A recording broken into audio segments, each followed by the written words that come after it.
আমরা পায়ে পায়ে এগিয়ে চলি। তো এই গানটি গাইবেন যারা, তারা হচ্ছে তৌহিদ ইন্টারন্যাশনাল স্কুলের কচিকাচারা। এই তৌহিদ ইন্টারন্যাশনাল স্কুলটি ডোমজুড়ে অবস্থিত এবং এটা ইংলিশ মিডিয়াম, কিন্তু এখানকার ছেলেমেয়েরা আমরা দেখেছি তারা সংস্কৃতির ক্ষেত্রে, আবৃত্তির ক্ষেত্রে, জুডোর ক্ষেত্রে খুব এগিয়ে রয়েছে। এই স্কুলটি প্রতিষ্ঠা করেছিলেন জনাব ফারুক মল্লিক, কিন্তু খুব দুঃখের বিষয় এই কোভিডে তিনি কুয়েতে থাকতেন, শিল্পপতি ছিলেন।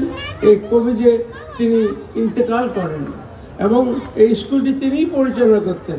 আমরা আশা করব তার অবর্তমানেও স্কুলটি খুব ভালোভাবে চলবে এবং আরও উত্তরোত্তর নাম করবে। তৌহিদ ইন্টারন্যাশনাল স্কুল, এই বাবু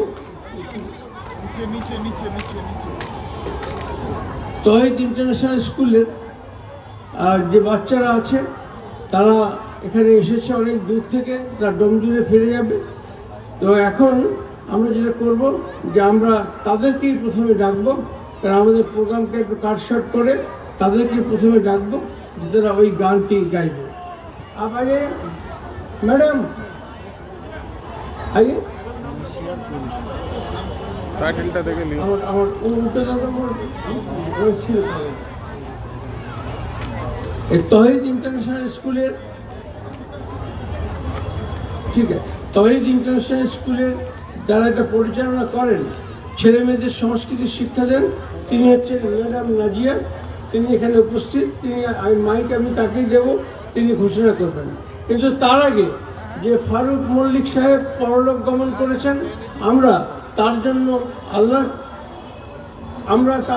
আল্লাহর কাছে দোয়া করব ফারুক মল্লিক সাহেবের জন্য, যিনি এত ভালো কাজ করেছেন, স্কুল প্রতিষ্ঠা করেছেন নিজের পয়সায়, কারোর কাছ থেকে হেল্প না নিয়ে, এবং বাচ্চাদের খুব সুন্দরভাবে ভারতের আদর্শে, ইসলামের আদর্শে গড়ে তোলার চেষ্টা করছেন।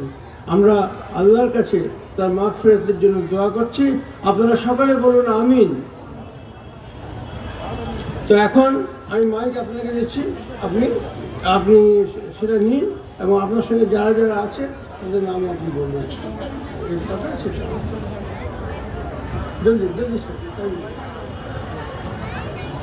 আসসালামু আলাইকুম, গুড ইভিনিং এভরিওয়ান।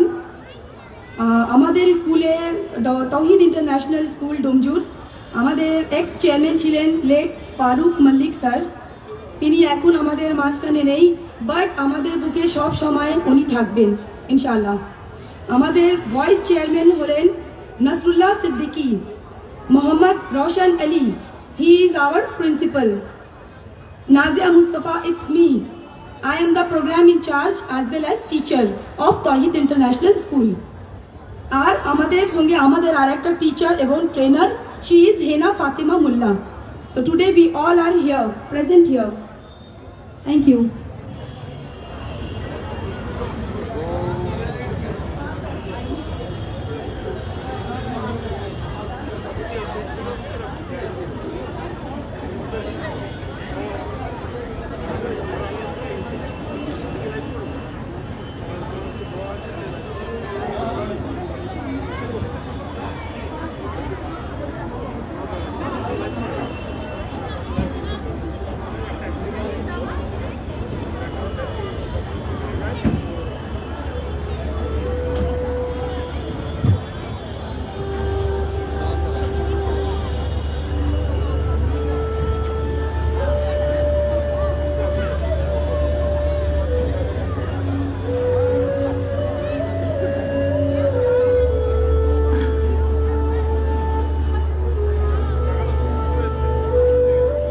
আইটি ডিপার্টমেন্টের কেরিয়ার কাউন্সেলিং প্রোগ্রাম শুরু হচ্ছে 6:45 সবাইকে সেখানে স্বাগত জানানো হচ্ছে।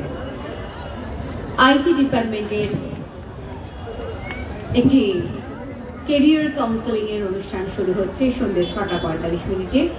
আপনারা যারা আগ্রহী চলে আসুন।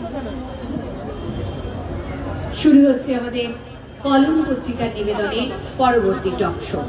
থাকছে কথা, গান, সঙ্গীতের এক অপূর্ব সমন্বয়।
চেয়ারের উপরে ওই তো চেয়ার নিয়ে এসো ওখান থেকে যাও যাও যাও ওই তো ওখানে চেয়ার আছে নিয়ে এসো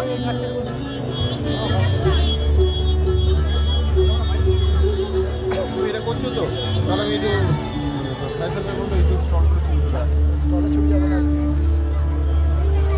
যা খুশি আছে বলে না ভাই ভাই হবে না তোর ভাই ভাই আমার লাগে পড়ে যাবে তো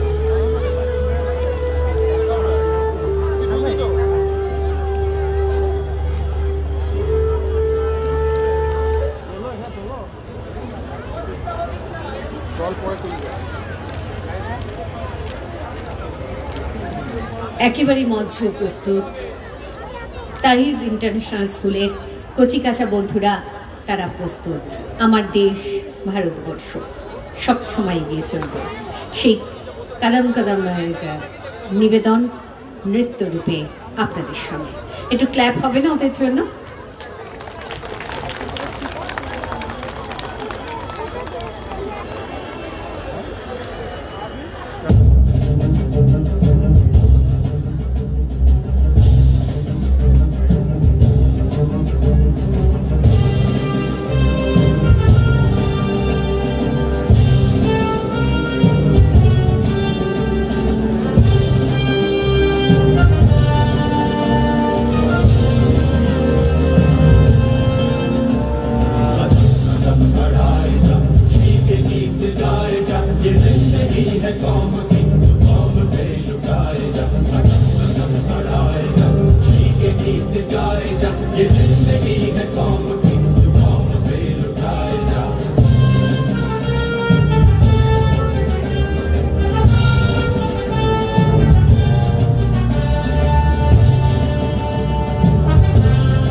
বাট পেয়েছে।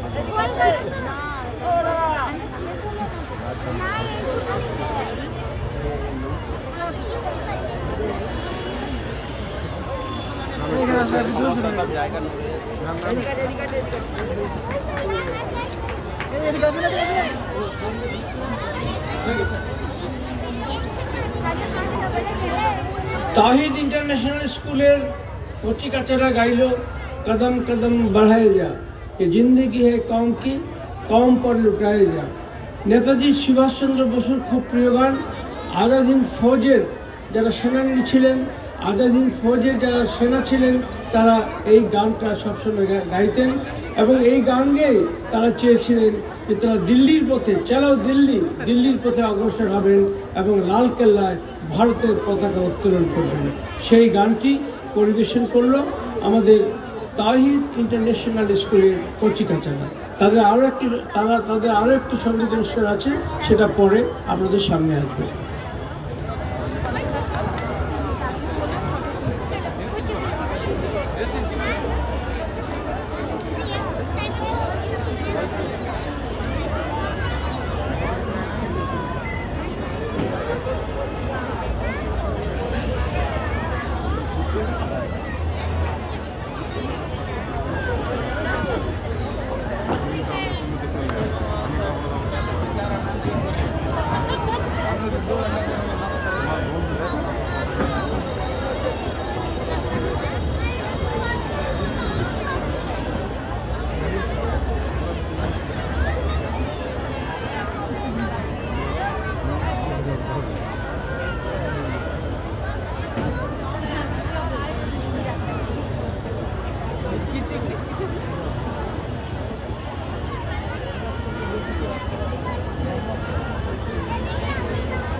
আমাদের সময়ের দিক থেকে আমরা পিছিয়ে থাকলেও আমরা আমাদের যে নির্ধারিত অনুষ্ঠান সেটা হচ্ছে অতিথিদের আপ্যায়ন, অতিথিদের বরণ করে নেওয়া এবং উত্তরীয় প্রদান করা।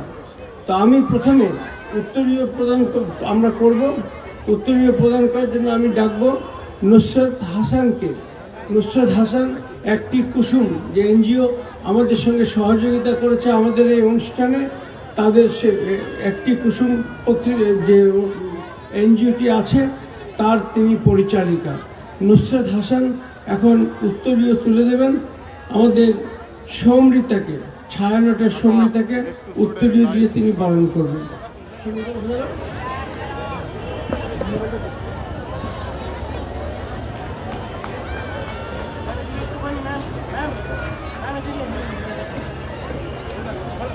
উত্তরীয় এবং ফুল দিয়ে ছায়ানট বলে নজরুল সঙ্গীতের যে একটি অপূর্ব সংস্থা রয়েছে, যারা নজরুলের গানকে, নজরুলের ধারণাকে প্রসারিত করতে চাইছেন, তার যে পরিচালিকা সেই সমৃতাকে আপ্যায়ন করলেন।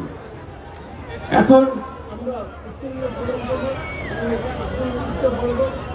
জনাব জাহিরুল হাসান সাহেবকে উত্তরীয় প্রদান করার জন্য, যিনি আমাদের আজকের এই অনুষ্ঠানের স্পিকার, তিনি বলবেন।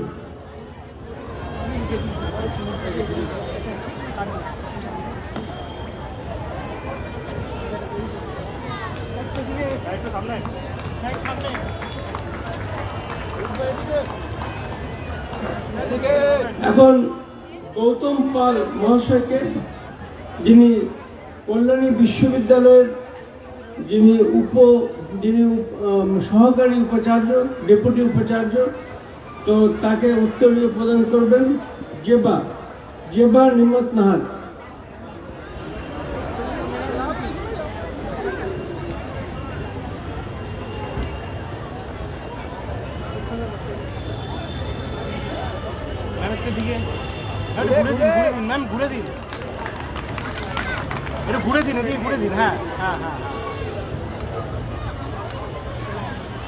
আমাদের মধ্যে রয়েছেন আরো একজন বিশিষ্ট ব্যক্তি, যার নাম দেবনারায়ণ মোদক। তিনি school of humanities and social সায়েন্সের অধিকর্তা, নেতাজি সম্বন্ধে একজন বিশেষজ্ঞ। তাকে উত্তরীয় প্রদান করার জন্য আমি অনুরোধ করব আলম ভাইকে, আমাদের আলম ভাই।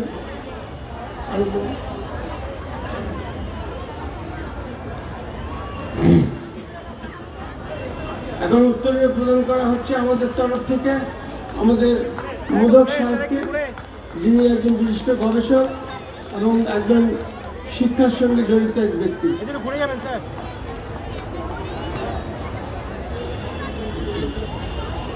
আর উত্তরীয় প্রদান করা হবে আমাদের অধ্যাপক ওয়াইজুল হক সাহেবকে।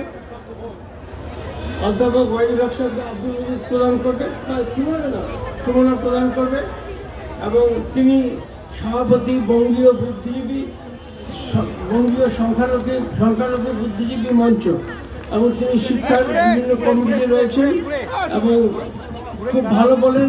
সমাজ নিয়ে তার খুব পরিষ্কার চিন্তা ভাবনা রয়েছে। সেই অধ্যাপক ওয়াইজুল হককে উত্তরীয় দিয়ে সম্মান প্রদর্শন করা হলো। তা আমাদের সব হয়ে যাবে। তো ঠিক আছে, আমাদের যারা স্পিকার, যারা বক্তা, তাদেরকে উত্তরীয় প্রদান।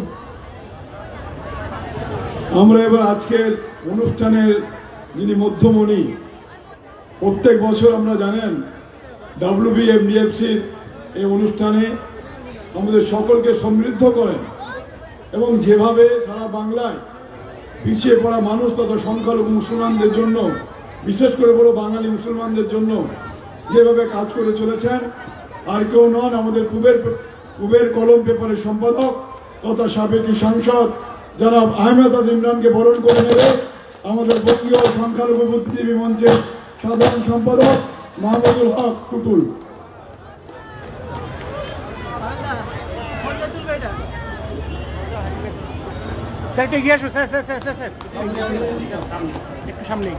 জোরে হাততালি, জোরে হাততালি।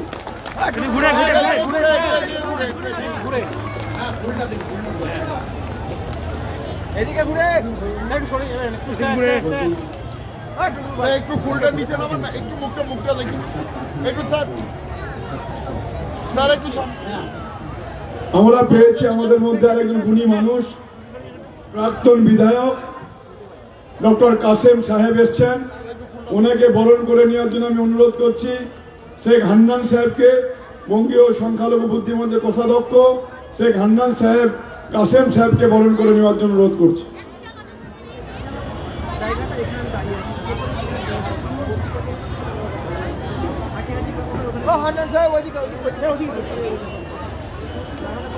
আমাদের মধ্যে উপস্থিত হয়েছেন একজন গুণী মানুষ, শিক্ষাবিদ, সমাজ সেবক এবং মানুষের জন্য কাজ করে চলেছেন, কলকাতার মডার্ন হাই স্কুলের প্রধান শিক্ষক মহাশয় দীপঙ্কর ভট্টাচার্য, শিক্ষাবিদ। ওনাকে বরণ করে নেওয়ার জন্য অনুরোধ করছি। আমি আব্দুল ওদুদ ভাইকে অনুরোধ করবো ওনাকে বরণ করে নেওয়ার জন্য, দীপঙ্কর ভট্টাচার্য মহাশয়কে।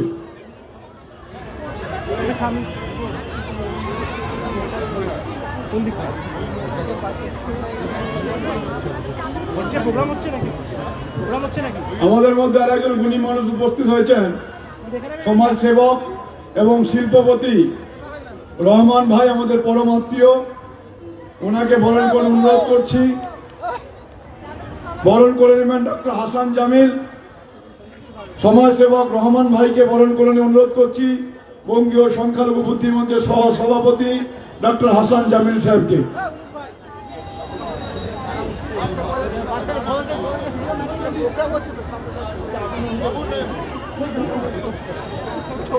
যাই হোক আমরা আমাদের অনুষ্ঠানে ফিরে আসছি। আমাদের এখন একটা গান হবে, গানের পরে আমাদের টক শো আরম্ভ হবে এবং টক শো এর পরও আমাদের দুটো গান বা তিনটে গান হবে যা আপনাদের ভালো লাগবে।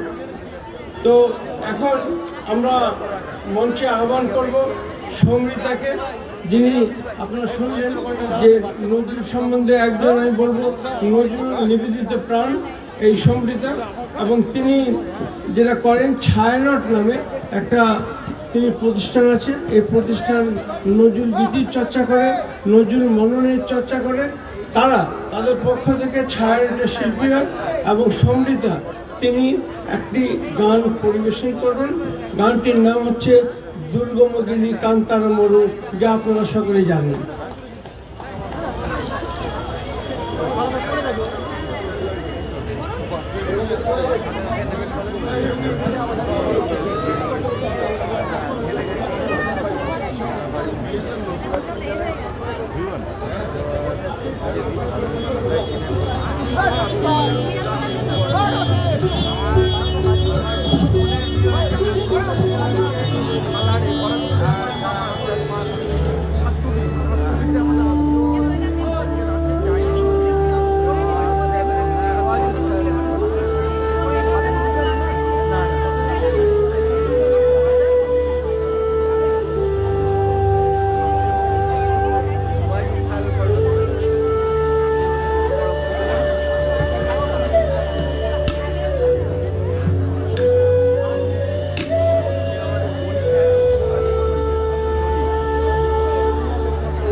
আমি ধন্যবাদ জানাবো আমাদের দেওয়ান আনসার হোসেন সাহেবকে, ধন্যবাদ জানাবো আরেফুল শান্তকে, ধন্যবাদ জানাবো সৈফুদ্দিনকে, যারা অনেক দূর থেকে বিভিন্ন মানুষকে নিয়ে এসেছেন, মেহেদি ভাই থেকে শুরু করে সকলকে আন্তরিক অভিনন্দন ধন্যবাদ জানাচ্ছি। আপনারা ধৈর্য ধরে বসেন, খুব ভালো অনুষ্ঠান হবে, টক শো হবে এবং আরও গান হবে, নাচ হবে, খুব সুন্দর প্রোগ্রাম আমরা করি। কুবের কলম সহযোগিতা একটি কুসুম এবং বঙ্গীয় সংখ্যালঘু বুদ্ধিজীবী মঞ্চের যৌথ উদ্যোগে আজকের এই মনোরম পরিবেশ অনুষ্ঠান চলছে এবং আপনারা সমস্ত অনুষ্ঠানটা দেখে তবে এখান থেকে যাবেন।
Hello hello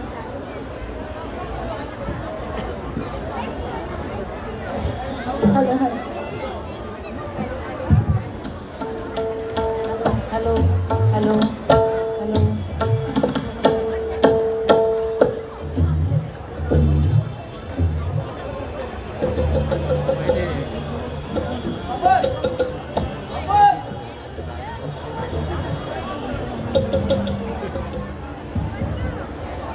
hello hello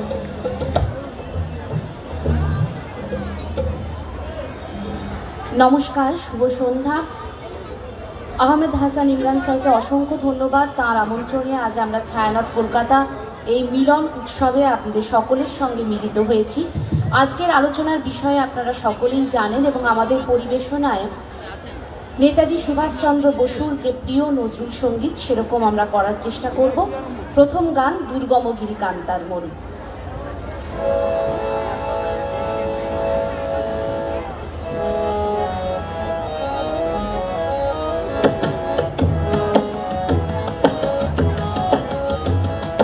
Durgamgiri কান্তার মরু দুস্তর পারাবার হে, লঙ্ঘিতে হবে রাত্রি নিশীথে যাত্রীরা হুঁশিয়ার।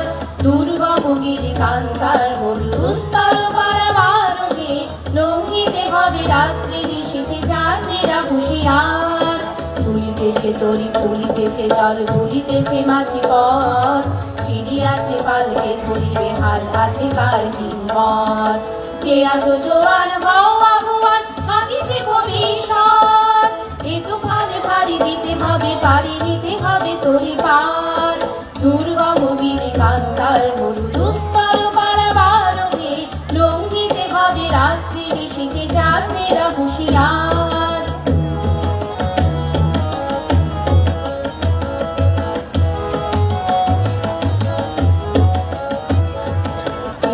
রাত্রি মাতৃমন্ত্রী শান্তিরা সাবধান, যুগ যুগান্ত সঞ্চিত ব্যথা বসিয়াছে অভিযান। ফেনাইয়া ওঠে বঞ্চিত বুকে কুঞ্চিত অভিমান, জিহাদের পথে দিতে হবে সাথে দিতে হবে অধিকার। দুর্গমগিরি কান্তার মরু দুস্তর পারাবার হে, লঙ্ঘিতে হবে রাত্রি নিশীথে যাত্রীরা হুঁশিয়ার।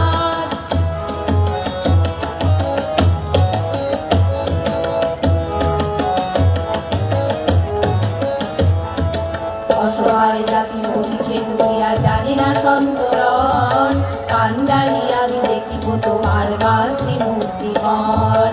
কিন্তু না ওরা মুসলিম ওই জিজ্ঞাসে কোনজন, কান্ডারি বড় ডুবেছে মানুষ সন্তান মোরমার। দুর্গমগিরি কান্তার মরু দুস্তর পারাবার হে, লঙ্ঘিতে হবে রাত্রি নিশীথে যাত্রীরা হুঁশিয়ার।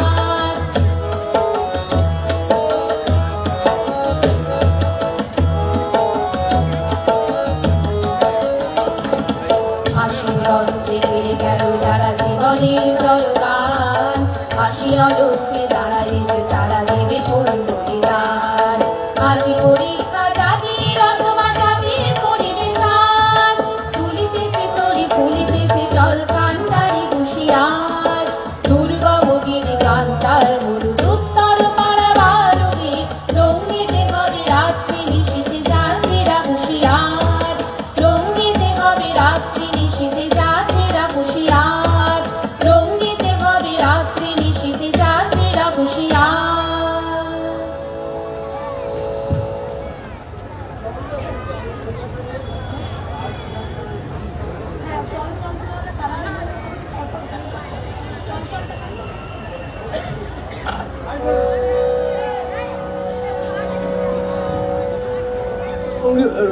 প্রখ্যাত নজরুলগীতি শিল্পী সমৃতা এবং তার ছায়ানট তাদের তিনটি গান গাওয়ার কথা ছিল। যেহেতু আমাদের অনুষ্ঠান দেরিতে আরম্ভ হয়েছে, আমরা শর্ট করছি। এখন ওদের শেষ গান চল চল চল। আপনারা জানেন যে নজরুলকে নেতাজি সুভাষচন্দ্র বসু খুব ভালোবাসতেন। অ্যালবার্ট হলে যে সভা হয়েছিল তাতে সুভাষচন্দ্র বসু বলেছিলেন যে আমরা যখন কারাগারে যাব, আমরা যখন যুদ্ধক্ষেত্রে যাব, তখন নজরুলের গান হবে আমাদের সঙ্গী। সেই রকমের একটি গান এখন গাইছেন সমৃতা এবং তার যে শিল্পী গোষ্ঠী ছায়ানট। সমৃতা, সমৃতা।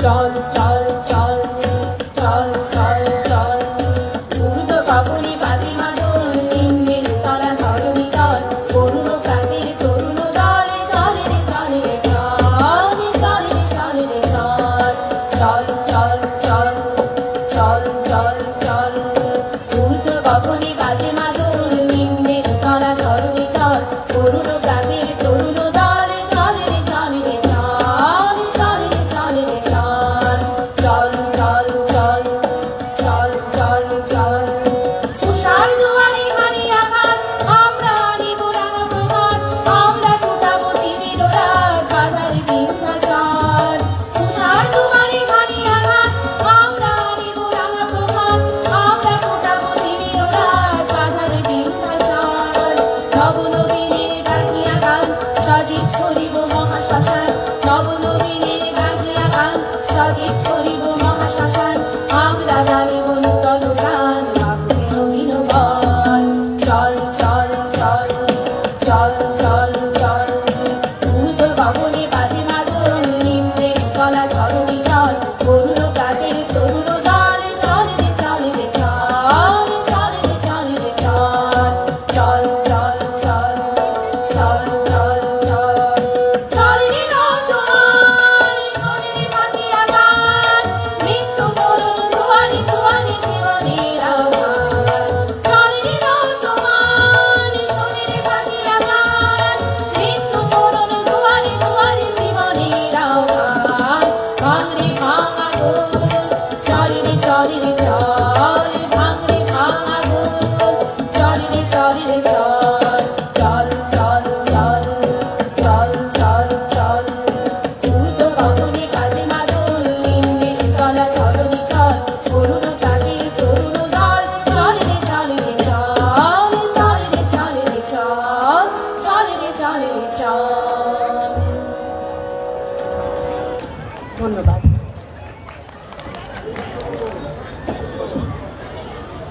আমাদের প্রিয় শিল্পী সমৃতা এবং তার ছায়ানট যে শিল্প গোষ্ঠী তাদেরকে ধন্যবাদ জানাচ্ছি।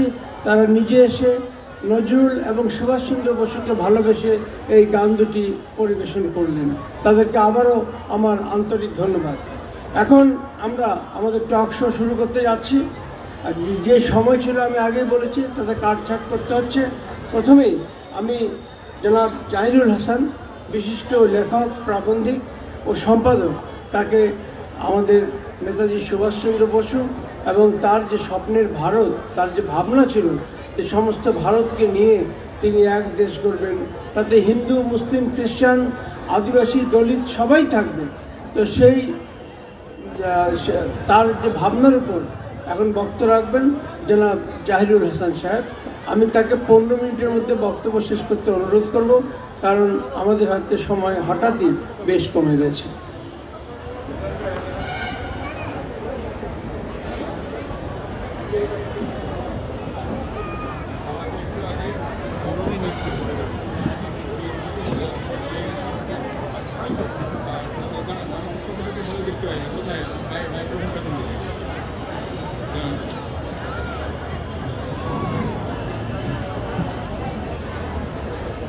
আপনারা শুনতে পাচ্ছেন আমার কথা? আসসালামু আলাইকুম, নমস্কার, গুড ইভিনিং। মিলন উৎসবের আয়োজক কর্তৃপক্ষ এবং কুবের কলম পত্রিকার সম্পাদক আমার স্নেহভাজন আহমদ হাসান ইমরান সাহেব, পত্রিকার কর্মীবৃন্দ এবং সকল পাঠক যারা এখানে উপস্থিত আছেন এবং যারা দৈনিক কলম পড়েন, সকলকেই আমার শুভেচ্ছা ও ভালোবাসা। এটা মিলন উৎসব এবং আমি অন্তর দিয়ে বিশ্বাস করি যে ভারতে নেতাজি সুভাষচন্দ্র বসু এবং কাজী নজরুল ইসলাম যাদের এখানে স্মরণ করা হচ্ছে, এদের মতো মিলনের প্রতীক, সম্প্রীতির প্রতীক ভারতে আরো আছেন নিশ্চয়ই, কিন্তু এরা অগ্রগণ্য আমার কাছে এবং আশা করি আপনাদের অনেকের কাছেই, বাঙালি জাতির কাছে।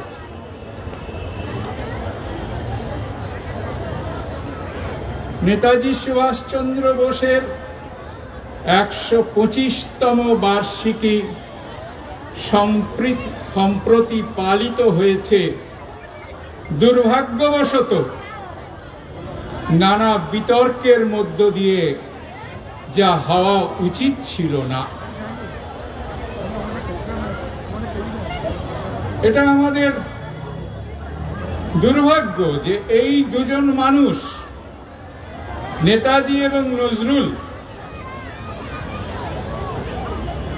যাদেরকে মাথায় করে রাখা উচিত ছিল গোটা দেশের এবং বাঙালি জাতির তো বটেই, তারা নানাভাবে উপেক্ষিত। এই উপেক্ষা কিন্তু আমরা যারা জীবিত আছি আমাদেরকেই সবচেয়ে বেশি বেঁধে এবং ক্ষতিগ্রস্ত করে চলেছে। ইমরান সাহেব বললেন যে নেতাজিকে কেন্দ্র করে কিছু বিকৃত ব্যাখ্যা হচ্ছে এই দেশে, আমাদের দেশে।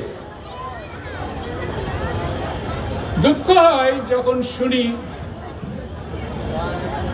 গান্ধীজি সম্পর্কে যে তিনি রামরাজ্য চেয়েছিলেন, মরার সময়ও তার মুখ থেকে বেরিয়ে এসেছিল হে রাম, অতএব তিনি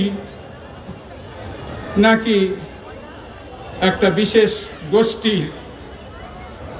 তেমনি নেতাজি সম্পর্কে বলা হচ্ছে যে তিনি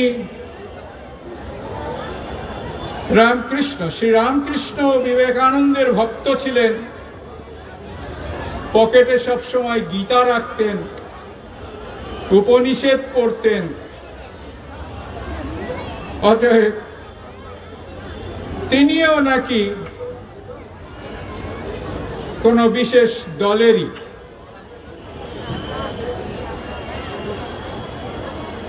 ঘটনা হচ্ছে যে নেতাজি বলেছেন যে ধর্ম হচ্ছে মানুষের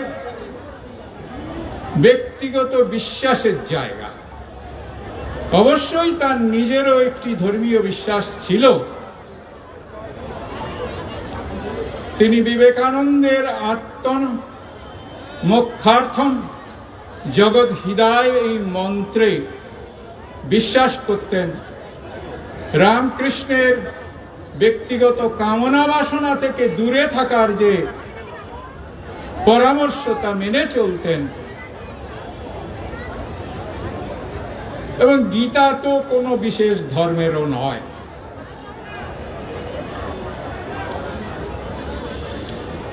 নেতাজি সম্পর্কে এই ধরনের বিকৃত ব্যাখ্যা তারাই করতে পারেন যারা নেতাজি লেখা পড়েননি,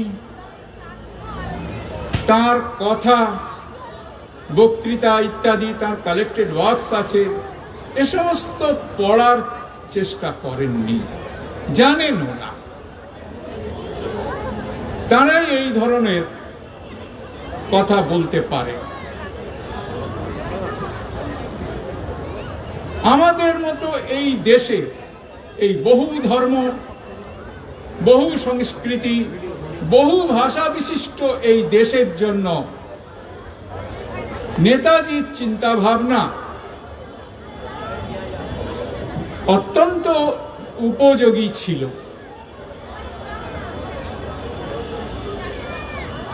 তিনি ভারতের, বিশেষ করে স্বাধীনতা পূর্ব ভারতের এক বিশাল মুসলিম সম্প্রদায়, তাদের প্রতি তিনি খুব প্রীতির মনোভাব পোষণ করতেন। সেটা কিন্তু কোনো রাজনীতি থেকে নয়, সেটা ব্যক্তিগত বিশ্বাস, তার ইতিহাস বোধ ও পঠন পাঠন থেকে। তার চেয়েও বড় কথা যে তার পারিবারিক পরিবেশ, যে বংশের সন্তান তিনি, সেখান থেকেই তিনি এই সম্প্রীতির শিক্ষা পেয়েছিলেন। প্রতিবেশী সম্প্রদায় ও ধর্মের প্রতি ভালোবাসার ভাব তিনি পোষণ করতেন।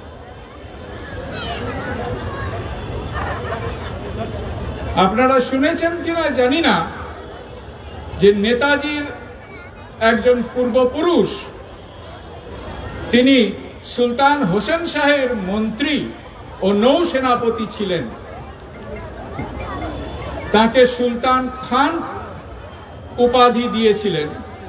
তার নাম পুরন্দর খান। তার নামে গ্রাম আছে পুরন্দরপুর। ওই বংশেরই আরেকজন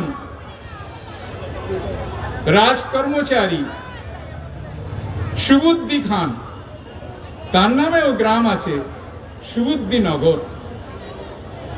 এই পুরন্দর খান আর সুবুদ্দি খানের যোগ্য বংশধর নেতাজি সুভাষচন্দ্র বসু।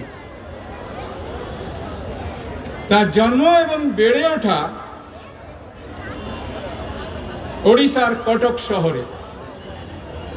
আপনাদের মনে করিয়ে দিই যে আজ থেকে 2 বছর আগে 11ই জানুয়ারি 1920 যখন দেশময় সিএএ এবং এনআরসি বিরোধী আন্দোলন চলছিল, তখন কটকের প্রতিবাদী মানুষেরা সেখানকার বক্সিবাজার থেকে মিছিল করে গিয়েছিলেন ওড়িয়া বাজারে।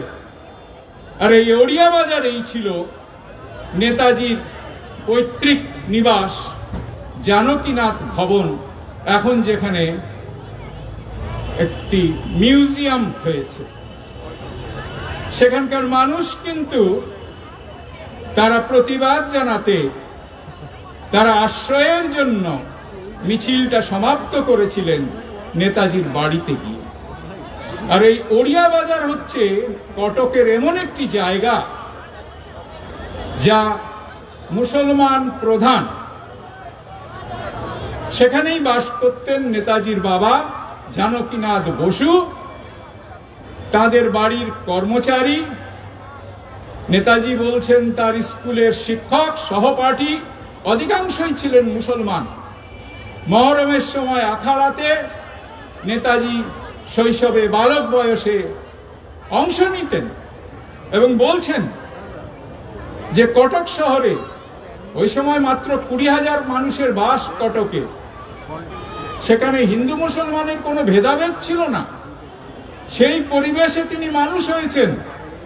আর সেই থেকেই তিনি এই যে সম্প্রীতির আদর্শ, তা তার শৈশব থেকে লালন পালন করেছেন তার অন্তরে। তা এমন একটা মানুষ হতো, তো আজাদ হিন্দ ফৌজ গড়তে পারেন হিন্দু মুসলমান সৈনিকদের সঙ্গে নিয়ে, কোন রকম বিভেদ না করে সবাইকে তিনি ঐক্যবদ্ধ করেছিলেন। তার আজাদ হিন্দ ফৌজের মন্ত্র ছিল ইত্তেহাদ, ইত্তেমাদ, কুরবানি। নেতাজি বলতেন ভারতের ভাষা হবে হিন্দুস্তানি। গান্ধীজিও বলেছিলেন ভারতের ভাষা হবে হিন্দুস্তানি। কেন হিন্দু না হিন্দি নয়, কেন হিন্দুস্তানি? কারণ হিন্দুস্তানি হচ্ছে গিয়ে ভারতের যে বিনিময়ের ভাষা, স্থানীয় ভাষা, উর্দু, ফার্সি, আরবি ভাষা, এই সবের সম্মিলন হচ্ছে হিন্দুস্তানি ভাষা। তিনি যে সমস্ত নাম তার আজাদ হিন্দ ফৌজ থেকে শুরু করে সমস্ত শব্দাবলী আপনি যদি দেখেন তাহলে আরবি ফার্সি থেকে নেওয়া। আমাকে সম্পাদক মশাই বলেছেন 3 মিনিট, আমি 3 ঘন্টা বলতে পারতাম, তবে আমি শেষ করব। আচ্ছা, ধন্যবাদ। আমি আপনাদেরকে শুধু শেষ করার আগে বলতে চাই, মনে করিয়ে দিতে চাই, খুব কম মানুষই মনে রেখেছেন, কারণ আজকাল বই পড়ার কথা কেউ প্রয়োজন বোধ করেন না। নেতাজির অনেক কীর্তির সঙ্গে এই কীর্তিটুকু আছে যে তিনি দ্য ইন্ডিয়ান স্ট্রাগল নামে একটি বই লিখেছেন, অ্যান্ড ইন্ডিয়ান পিলগ্রিম নামে একটি বই লিখেছেন। আপনাদের বলবো এই বই দুটিকে পড়তে, আর ইমরান সাহেবকে অনুরোধ করব, অ্যান্ড ইন্ডিয়ান পিলগ্রিম তার অসমাপ্ত আত্মজীবনী, মুজিবুর রহমানের যেমন অসমাপ্ত আত্মজীবনী, তেমনি নেতাজি সুভাষচন্দ্র বসুর অসমাপ্ত আত্মজীবনী অ্যান্ড ইন্ডিয়ান পিলগ্রিম। আমি অনুরোধ করব যে নেতাজি রিসার্চ ব্যুরোর সঙ্গে কথা বলে এই বইটি ছাপিয়ে বিনামূল্যে বিতরণ করা হোক বাঙালিদের কাছে। তাহলে ইতিহাস শিক্ষা, যে ইতিহাস শিক্ষা কোন স্কুল বিশ্ববিদ্যালয় থেকে পাওয়া যাবে না, সেই ইতিহাস শিক্ষা যা আজকের দিনে খুব প্রয়োজন, সেটা দ্য ইন্ডিয়ান স্ট্রাগল এবং অ্যান ইন্ডিয়ান পিলগ্রিম থেকে পেতে পারেন। নেতাজি এখানে বলেছেন যে হ্যাঁ, এটা সত্যি যে ভারতে মুসলমানরা শাসন করেছে, কিন্তু ভারতীয়রা কখনো তাদের বিদেশি মনে করেনি এবং তারাও কখনো বিদেশিদের মতো আচরণ করেনি। ভারতীয়রা সব প্রথম তারা মনে করলো যে তারা পরাধীন যখন এখানে ব্রিটিশ এলো। বলা হয় যে ব্রিটিশরাই ভারতীয়দের ঐক্যবদ্ধ করেছে। ভারতীয় জাতীয় চেতনা নাকি, ইন্ডিয়াননেস নাকি ব্রিটিশরাই আমাদের দিয়েছে। সুভাষচন্দ্র দেখিয়েছেন যে ভারতকে ঐক্যবদ্ধ করেছে সুলতানরা এবং মোগল বাদশারা, তিনি সেটা লিখেছেন। আমার সঙ্গে আলোচনা করবেন, আমি দীর্ঘক্ষণ সেটা নিয়ে আলোচনা করতে পারি। তিনি বলেছেন ভারতকে টুকরো টুকরো করেছে, ডিভাইড করেছে ইংরেজরা। তারা ডমিনেট করতে চেয়েছে, প্রভু হতে চেয়েছিল, কিন্তু মুসলমান বাদশারা কখনো প্রভু হতে চায়নি। তারা এখানকার স্থানীয় সমস্ত সংস্কৃতিকে বাঁচিয়ে রেখেছিল, সমৃদ্ধি করেছিল বিনিময়ের মধ্য দিয়ে। একথা নেতাজি বলেছেন, একথার কোনো প্রচার হয় না। আর শেষ করব একটা কথা বলে, আমি বইয়ের জগতের মানুষ। আমি আপনাদের সামনে, যদি দয়া করে আপনারা কেউ আমাকে শুনছেন, তাহলে আপনাদের কাছে আমি একটা অনুরোধ রাখব যে ভারতকে যদি সত্যি তার এই বর্তমান সংকট থেকে মুক্ত করতে হয়, তাহলে ভারতকে একটা রিডিং নেশনে পরিণত করতে হবে, বই পড়তে হবে। সবাই বই পড়ুন। আমি একটা কথা সেদিন কদিন আগে একটা টকসে বলেছি যে খরগোশ আর কচ্ছপের দৌড় হচ্ছে। খরগোশ ঘুমিয়ে পড়েছে, কচ্ছপের সময় এসে গেছে।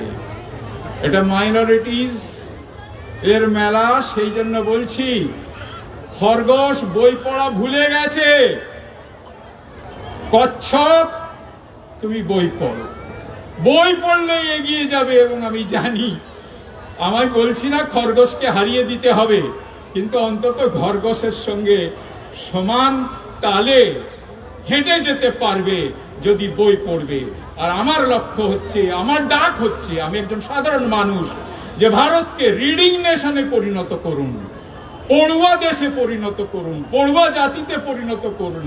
তাহলে মন থেকে সমস্ত মালিন্য এবং কলুষ মুছে যাবে, এবং এই যে বিভেদ বিভাজনের যে রাজনীতি হচ্ছে, তা থেকে আমরা মুক্ত হতে পারবো।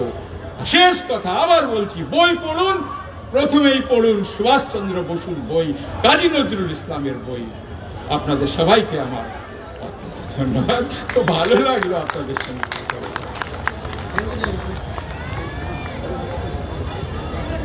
খুব সুন্দরভাবে নেতাজির ভাবনা আমাদেরকে বললেন, আমরা কি ভারতে থাকতে চাই, আর নেতাজি কি ভারত গড়তে চেয়েছিলেন তার কথায় আমরা তার খানিকটা আভাস পেলাম। তিনি আমাদেরকে আরও পড়তে বলেছেন, আমরা তার এই উপদেশ, তার এই সাজেশন নিশ্চয়ই মনে রাখবো। আমি সমৃতাকে বলবো আরেকবার মঞ্চে আহ্বান করব, কারণ সমৃতার সঙ্গে যারা গেয়েছেন, সমৃতা তাদের নাম বলতে ভুলে গেছিল, সে জাস্ট তার সহযোগিনীদের নাম অ্যানাউন্স করবে। সমৃতা গো।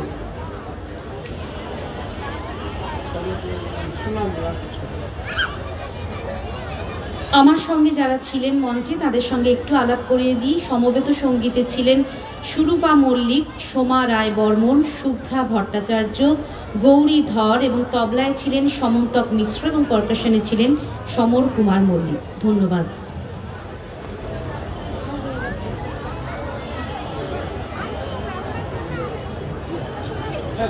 এখন আমরা আহ্বান করব যে pro vice chancellor of Kalyani বিশ্ববিদ্যালয় শ্রী গৌতম পাল মহাশয়কে, আমাদের শ্রদ্ধেয় ব্যক্তিত্ব, তিনি একজন খুব বড় বুদ্ধিজীবী, তিনি এ সম্বন্ধে কিছু বলবেন। তিনি দুঃখের সঙ্গে বলতে হচ্ছে যে সময় মাত্র 15 মিনিট।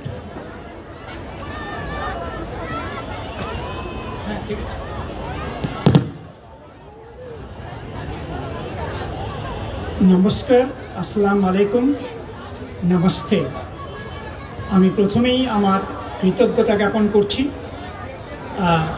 আমাদের রাজ্যের তথা দেশের অন্যতম প্রগতিশীল মানুষ, দৈনিক পূবের কলম পত্রিকার সম্পাদক এবং রাজ্যসভার প্রাক্তন সাংসদ আহমেদ হাসান ইমরান সাহেবকে, তাকে আমার শ্রদ্ধা নমস্কার জানাচ্ছি।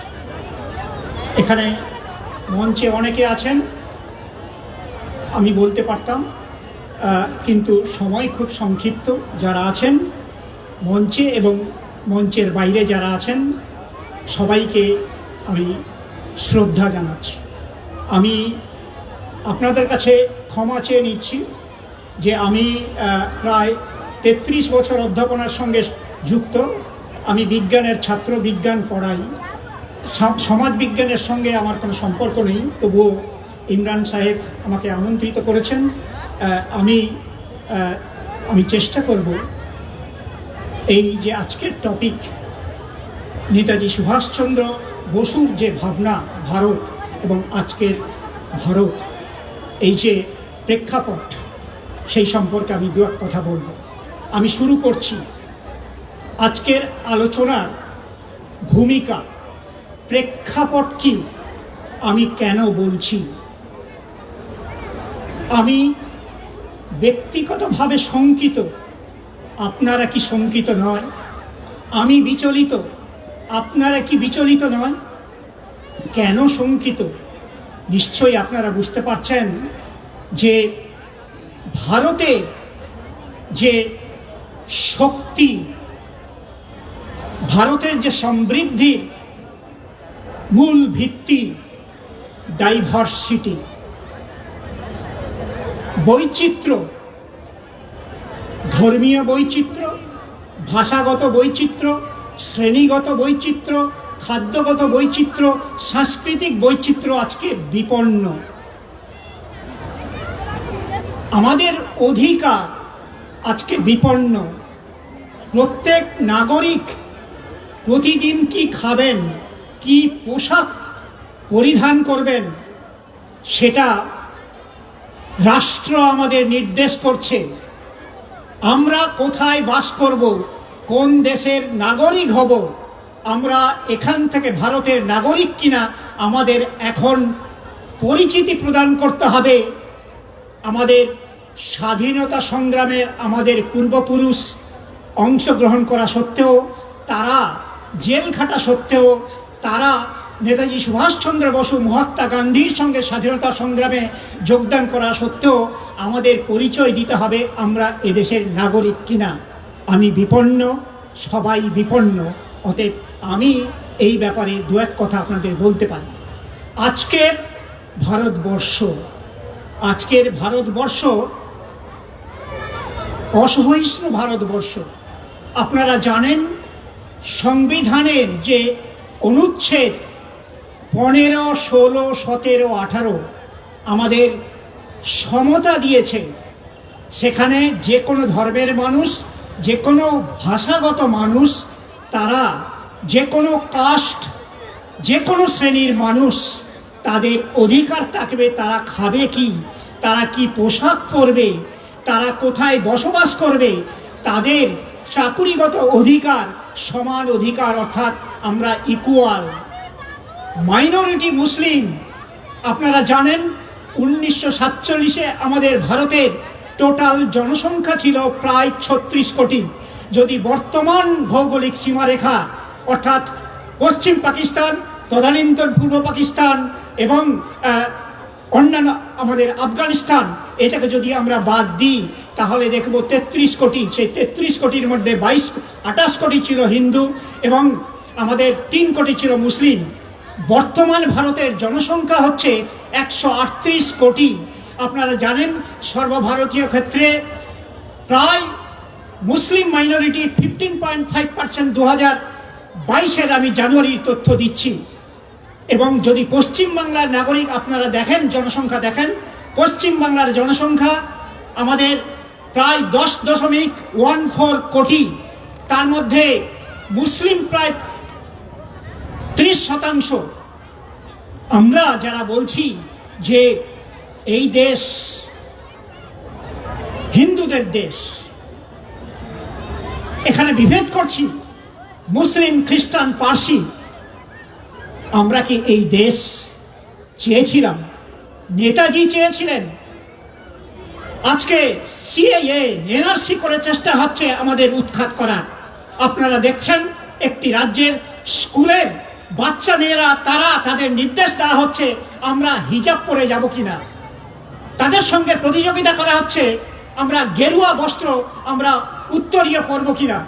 আমাদের লজ্জা হয়, একটা দেশ 75 বছর স্বাধীনতা পেরিয়ে গেছে, যে দেশে মুসলিম, হিন্দু তারা কাঁধে কাঁধ মিলিয়ে লড়াই করেছে, ভারতের স্বাধীনতা সংগ্রামে অংশগ্রহণ করেছে, তাদের যে সম্প্রীতি, তাদের যে নিরপেক্ষতা, আমি ধর্ম নিরপেক্ষতা বলবো না, নিউট্রালিটি বলবো না, আমি বলবো যে সবার প্রতি যে ডেমোক্রেটিক রাইটস, সেটাকে আগে বিপন্ন করা হচ্ছে, সবাইকে শঙ্কিত করা হচ্ছে। এটা আমাদের ভাবতে হবে। এই ভারতের পরিস্থিতি, এই ভারত আমরা চাই না। আমি আসছি এবারে নেতাজির ভারত। আমি নেতাজির কিছু কর্মকাণ্ড আপনাদের তুলে ধরছি। আপনারা জানেন যে নেতাজি 1941 সালে তিনি ভারত ত্যাগ করেন। কেন জানেন? দ্বিতীয় বিশ্বযুদ্ধ শুরু হয়েছে। তিনি 1938 সালে হরিপুরা কংগ্রেসে তিনি প্রেসিডেন্ট ইলেক্ট হন, অর্থাৎ পরবর্তী যে ইন্ডিয়ান ন্যাশনাল কংগ্রেস, ত্রিপুরী কংগ্রেসে তিনি প্রিসাইড করবেন। আপনারা জানেন বর্তমান ভারতে প্রাদেশিকতা, অর্থাৎ বলে দেওয়া হচ্ছে তোমরা বাঙালি, হিন্দু, মুসলিম, তোমরা বাঙালি, বাঙালিদের বিপন্ন করা হচ্ছে প্রাদেশিকতা। তখনও নেতাজি প্রাদেশিকতায় বিপন্ন ছিলেন।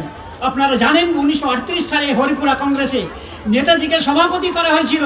আপনারা জানেন গান্ধীজি পট্টাভি সীতারামায়াকে পরাজিত করে নেতাজি সভাপতি হয়েছিলেন। তারপরে ত্রিপুরী কংগ্রেসে তিনি থাকতে পারলেন না। ত্রিপুরী কংগ্রেসে তিনি অসুস্থ সহকারে গেছিলেন এবং তাকে পদত্যাগ করতে বাধ্য করা হয় তীব্র প্রাদেশিকতার বাঙালি বলে।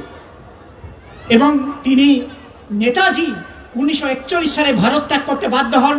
আপনারা জানেন তার আগে 1939 সালে জার্মানি তখন বিশ্বযুদ্ধ শুরু করেছে, দ্বিতীয় বিশ্বযুদ্ধ শুরু হয়ে গেছে, পোল্যান্ড আক্রমণ করেছে 1 সেপ্টেম্বর, দ্বিতীয় বিশ্বযুদ্ধ শুরু হয়েছে। এবং আপনারা জানেন অ্যালিজ, ব্রিটিশ, আমেরিকা, তারা একটা অ্যালিজ ছিল, আমরা ব্রিটিশ শাসনে তখন পরাধীন ছিলাম। অ্যাক্সিস, তখন নেতাজি একটা প্লট খুঁজছিলেন যে ভারতের ব্রিটিশদের উৎখাত করতে হলে বিদেশিদের সাহায্য দরকার। তিনি 41 সালে তিনি কংগ্রেস প্রেসিডেন্ট, আমি শেষ করছি, পদত্যাগ করে তিনি রাশিয়া হয়ে আফগানিস্তান, রাশিয়া হয়ে জার্মানি যান। জার্মানি থেকে তিনি আসেন জাপানের টোকিওতে এবং তারপরে সিঙ্গাপুরে আসেন। তা আপনারা জানেন 1942 সালে ব্রিটিশ ত্যাগ করে এবং সেখানে তখন রাসবিহারী বসু ইন্ডিয়ান ইন্ডিপেন্ডেন্স লীগ তৈরি করেছেন এবং তার যে সৈন্যবাহিনী তার দায়িত্ব দেন আমাদের নেতাজি সুভাষচন্দ্র বসুকে। নেতাজি সুভাষচন্দ্র বসু 1943 সালে আমাদের অক্টোবরের 21 তারিখে তিনি তৈরি করলেন যে আমাদের provincial government of free India. আমি শেষ করছি, তাড়াতাড়ি শেষ করে নিচ্ছি। Provincial government of free India. আপনারা জানেন যে তিনি যে গভর্নমেন্ট তৈরি করেছিলেন সেই গভর্নমেন্টের তিনি হলেন সর্বাধিনায়ক প্রাইম মিনিস্টার। আপনারা জানেন তারপরে তিনি যার সৈন্যবাহিনী তৈরি করলেন তার নাম করা হচ্ছে আজাদ হিন্দ ফৌজ। আজাদ হিন্দ ফৌজে যে আমাদের মেজর জেনারেল, আজকে বলে দেওয়া হচ্ছে তোমরা হিন্দু, তোমরা মুসলিম, তোমাদের এদেশের নাগরিক নন। সেই মেজর জেনারেল আপনারা জানেন মোহাম্মদ আজম কিয়ানি এবং শাহ আলম সিন্ধি, তারা ছিলেন আমাদের মেজর জেনারেল, মুসলিম ছিলেন। আপনারা জানেন তার আগে 1915 সালে প্রথম যখন প্রভিন্সিয়াল গভর্নমেন্ট তৈরি হয় কাবুলের, আফগানিস্তানের, তখন সেখানে মহারাজা প্রতাপ সিং প্রেসিডেন্ট হয়েছিলেন এবং প্রভিন্সিয়াল গভর্নমেন্টের প্রথম প্রাইম মিনিস্টার হয়েছিলেন। আপনারা জানেন তিনি ছিলেন মুসলিম, তিনি ছিলেন মৌলভী বরকতুল্লাহ সাহেব এবং হোম মিনিস্টার ছিলেন মৌলভী আবেদুল্লাহ সাহেব, মুসলিম।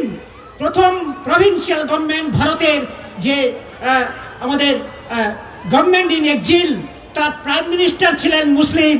আজকে এই যারা বর্তমান আমাদের দেশ স্বাধীন করছেন তারা জানেন না, তারা বলছেন যে মুসলিম ভারতের নাগরিক নন, তারা পাকিস্তানের নাগরিক, ইরানের নাগরিক, পারস্যের নাগরিক, অথচ তারা জানেন না আমাদের ভারতবর্ষের ইতিহাস। নেতাজি সুভাষচন্দ্র বসু চেয়েছিলেন আমাদের অখণ্ড ভারত, তিনি থাকলে হয়তো আমাদের পূর্ব পাকিস্তান, আফগানিস্তান খণ্ডিত হতো না। তিনি চেয়েছিলেন হিন্দু, মুসলিম, জৈন, ফার্সি, খ্রিস্টান সব ধর্মের মানুষ তারা সম্প্রীতির সঙ্গে বসবাস করবে, ভারতের নাগরিক হবে। আপনারা জানেন যে যে দেশের ডাইভার্সিটি বেশি সেই দেশ তত বেশি শক্তিশালী।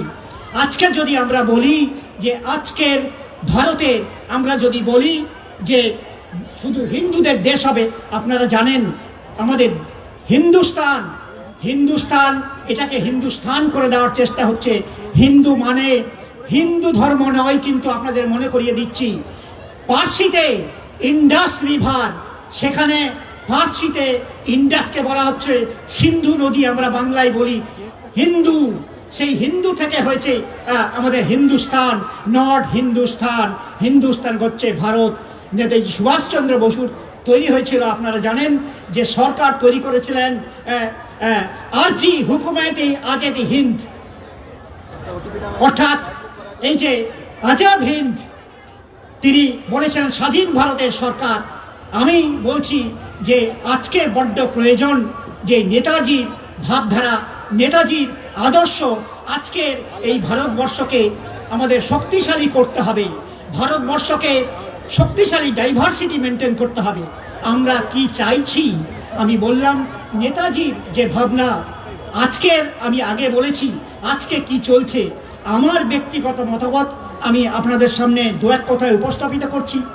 আমার ব্যক্তিগত মতামত, আমাদের সামনে যত বিপদ আসুক, আমরা ব্রিটিশদের বিরুদ্ধে লড়েছি, আমরা বিভিন্ন শত্রুপক্ষের সঙ্গে লড়েছি, আমাদের যারা এখানে বাংলায় আছি, আমরা সবাই ভারতে আছি, সবাই we are citizen of our country India.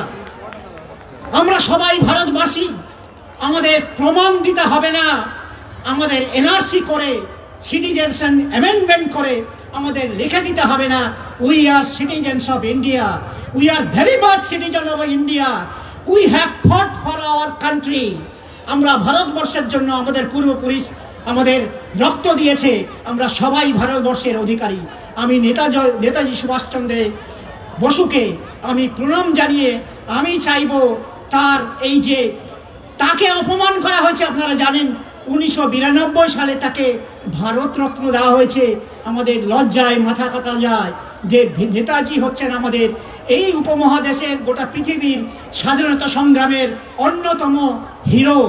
অর্থাৎ নেতাজিকে অপমানিত করা হয়েছে। আপনারা জানেন নেতাজির যে সমস্ত গোপন নথি ক্লাসিফাই করা হচ্ছে না, সেগুলো এখনো পর্যন্ত ডিক্লাসিফাইড রয়েছে। আপনারা জানেন আমাদের তদানীন্তন জাপান সরকার 1945 সালের 18ই আগস্ট বলেছিলেন আমাদের নেতাজি তাইওয়ানের বিমান ক্রাশে মারা গেছে। আমরা এখন কোভিড-19 আপনারা দেখেছেন জিন সিকোয়েন্স করছি। অর্থাৎ নেতাজির যে চিতাভস্য রয়েছে, বোন অ্যাশ রয়েছে জাপানের রেনকোজি মন্দিরে, সেই বোন অ্যাশ নিয়ে ডিএনএ সিকোয়েন্স করতে আমাদের 5 ঘন্টা লাগবে।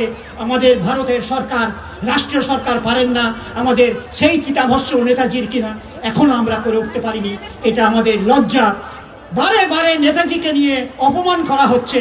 আপনারা জানেন ইন্ডিয়া গেটে নেতাজির হলোগ্রাম বসিয়ে আবার তাকে সরিয়ে দেওয়া হয়েছে। এই নেতাজিকে অপমান মানে ভারতবাসীর, সমগ্র ভারতবাসীর অপমান, বাঙালিদের অপমান, জাতি ধর্ম বর্ণ নির্বিশেষে অধিকার বা অপমান। আমরা চাই নেতাজির আদর্শে আমাদের রাষ্ট্র গড়ে উঠুক, আমাদের রাষ্ট্র জাতি ধর্ম বর্ণ নির্বিশেষে আমাদের সম্মান দিক। আমরা সবাই ভারতবাসী, আমরা সবাই এক আছি। আপনারা সবাই ভালো থাকুন, ভারত সবাইকে ভালো রাখার চেষ্টা করুন। আমি আবার আমাদের অন্যতম প্রগতিশীল মানুষ, আমার বন্ধু এবং আহমেদ হাসান ইমরান সাহেবকে নমস্কার জানাচ্ছি, যারা আমাকে সুযোগ করে দিয়েছেন। এবং আমাদের বঙ্গীয় সংখ্যালঘু বুদ্ধিমঞ্চের সভাপতিও আছেন, অনেক কবি আমাদের শিক্ষাবিদরা আছেন। আমি ভুল বলে থাকলে ক্ষমা চেয়ে নিচ্ছি, মার্জনা করবেন। ভালো থাকবেন। জয় হিন্দ।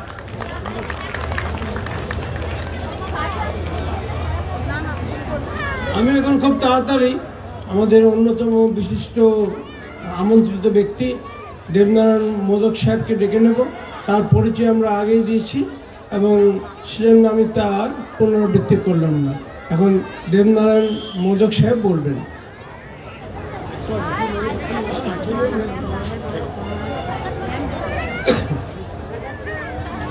সকলকে যথাযোগ্য সম্ভাষণ জানাই, কৃতজ্ঞতা জানাই।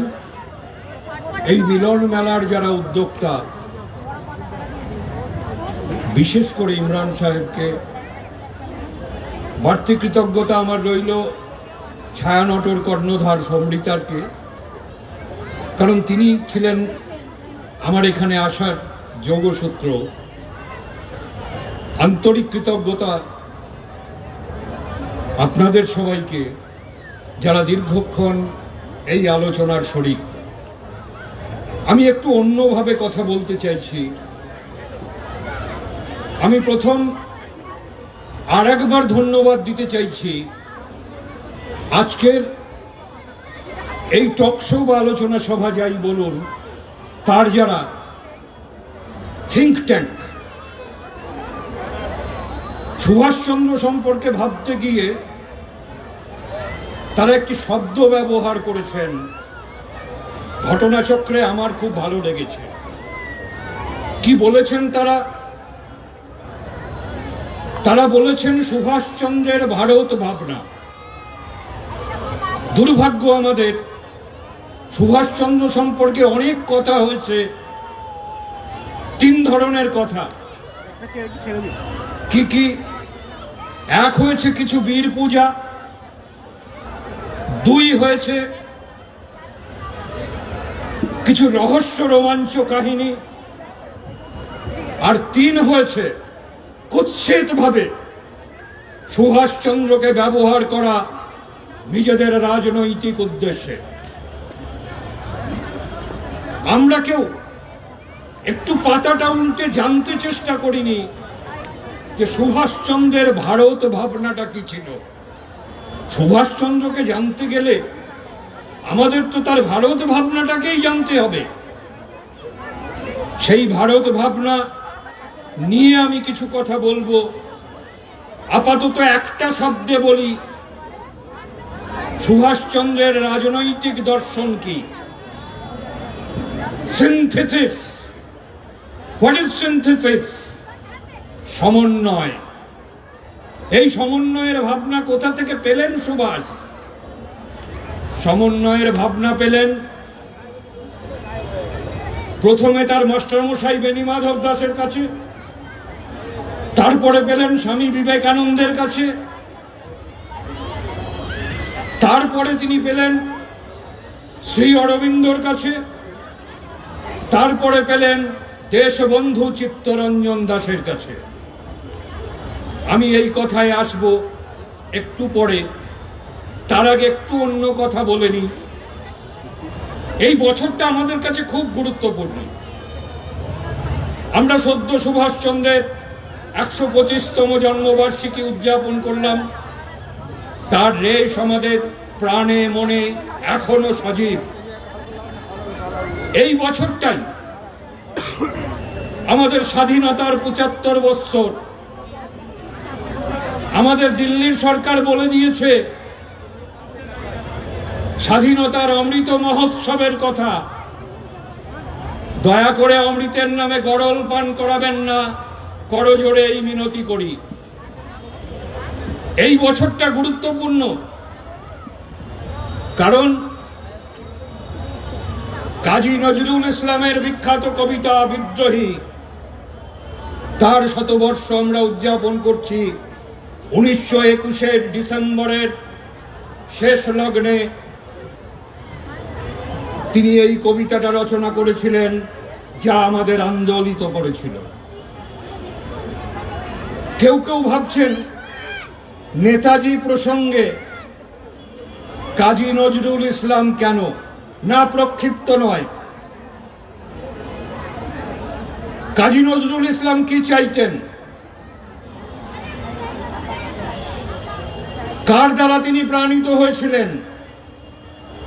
সুভাষচন্দ্র কার কার দ্বারা প্রাণিত হয়েছিলেন? সুভাষচন্দ্রকে দেশনায়ক উপাধি কে দিয়েছিল? কবিগুরু রবীন্দ্রনাথ ঠাকুর। সেই রবীন্দ্রনাথের আশীর্বাণী মাথায় নিয়ে ধূমকেতুর মশাল কে জ্বলেছিলেন? আয় ছুটে আয় রে ধূমকেতু, আধারে বাদ অগ্নি সেতু, দুর্দিনের ওই দুর্গ শিরে উড়িয়ে দে তোর বিজয় কেতন। কাজী নজরুল ইসলাম ধূমকেতুর বিজয় কেতন উড়িয়ে দিয়েছিলেন। ধূমকেতুর লক্ষ্য কি? কি বলেছিলেন কাজী নজরুল ইসলাম? অত কথা বুঝি না, ধূমকেতু চায় ভারতের পূর্ণ স্বাধীনতা। এক এক মহারথী এক এক ভাবে স্বরাজ টরাজের ব্যাখ্যা দিয়েছেন। আমি চাই পূর্ণ স্বাধীনতা। এবার বলি এক কথায় নেতাজিকে বলুন। মাফ করবেন, নেতাজি রাষ্ট্র দার্শনিক ছিলেন না। নেতাজি ছিলেন অ্যাক্টিভিস্ট, কর্মী, আপোষহীন স্বাধীনতা সংগ্রামী। কি নিয়ে তার গান্ধীজির সঙ্গে ঝগড়া? কি নিয়ে অন্যদের সাথে তার ঝগড়া? নেতাজির ধ্রুব হচ্ছে পূর্ণ স্বাধীনতা। তাই নজরুলের ধ্রুব পূর্ণ স্বাধীনতা, নেতাজির ধ্রুব পূর্ণ স্বাধীনতা। নেতাজিকে যদি বুঝতে হয়, আমাদের বুঝতে হবে কোন ধরনের স্বাধীনতা নেতাজি চেয়েছিলেন। পূর্ণ স্বাধীনতা বলতে নেতাজি কি বুঝিয়েছিলেন? এইটা যদি না বুঝি তাহলে নেতাজিকে বুঝবো না। জহিরুল সাহেব বক্তব্যে বলেছেন এটাকে বুঝতে গেলে ইন্ডিয়ান স্ট্রাগলটাকে বুঝতে হবে, এটাকে বুঝতে গেলে ইন্ডিয়ান পিলগ্রিম বুঝতে হবে। উনি বই পড়ার কথা বলেছেন। আমি বলবো তার আগে যেটুকু জানেন সেটুকু নিজেকে একটু ঝালিয়ে নিন না। ঝালিয়ে নিলে আমরা কি পাবো? হরিপুরা ভাষণের কথা প্রসঙ্গক্রমে উত্থাপিত হয়েছে। আমি জোরের সঙ্গে আপনাদের কাছে বলছি, তিনি যত বড় মন্ত্রী হন আর যত বড় নেতা হন, যিনি হরিপুরা ভাষণ পড়েননি তিনি সুভাষ বসুকে চেনেন না, তিনি সুভাষ বসুকে জানেন না। সুভাষ বসুকে জানতে গেলে তার হরিপুরা ভাষণটা পড়তে হবে, কারণ সুভাষের ভাবনা, সুভাষের ভারত ভাবনার পরিণত প্রতিফলন এই হরিপুরা ভাষণে বলেছিল। কি বলেছিলেন তিনি সেখানে? সমন্বয়। এই সমন্বয়ের শিক্ষা তিনি কোথা থেকে পেলেন আমি বলেছি। এবার একটু ফিরে আসি তার গুরুর কাছে, রাজনৈতিক গুরু। সেই রাজনৈতিক গুরুকে দেশবন্ধু চিত্তরঞ্জন দাস। সেই দেশবন্ধু চিত্তরঞ্জন দাস এই কথাটা প্রথম রাজনীতিবিদদের মধ্যে উপলব্ধি করেছিলেন যে হিন্দু মুসলমান ভাই ভাই এ কথা বলাটা যথেষ্ট নয়। ভাই বললেই চিড়ে ভেজে না, ভাইকে ভাইয়ের পাওনা বুঝিয়ে দিতে হয়। তার জন্য দেশবন্ধু দাস কি করেছিলেন? মৌলানা আকরাম খানের সঙ্গে বেঙ্গল প্যাক্টে স্বাক্ষর করেছিলেন। বেঙ্গল প্যাক্টের মূল কথা কি ছিল? মূল কথা হচ্ছে জনসংখ্যার হারাহারি, হিন্দু মুসলমানের মধ্যে লেখাপড়ার সুযোগ, সরকারি চাকরি বাকরির সুযোগ, রাজনীতিতে নেতৃত্বের সুযোগ দিতে হবে। আমরা সবাই জানি এই কলকাতা কর্পোরেশনে প্রথম মেয়র হয়েছিলেন, ভারতীয় মেয়র হয়েছিলেন দেশবন্ধু চিত্তরঞ্জন। তিনি চাইলেই সুভাষকে ডেপুটি মেয়র করতে পারতেন, কিন্তু করেননি। কাকে করেছিলেন? তিনি ডেপুটি মেয়র হিসেবে বেছে নিয়েছিলেন তার মুসলিম ভাইকে। সুভাষকে করেছিলেন CEO, chief executive officer. Chittaranjan তার সিইও কে নির্দেশ দিলেন, সুভাষ তুমি এটা হিসেব করে ফেলো তো।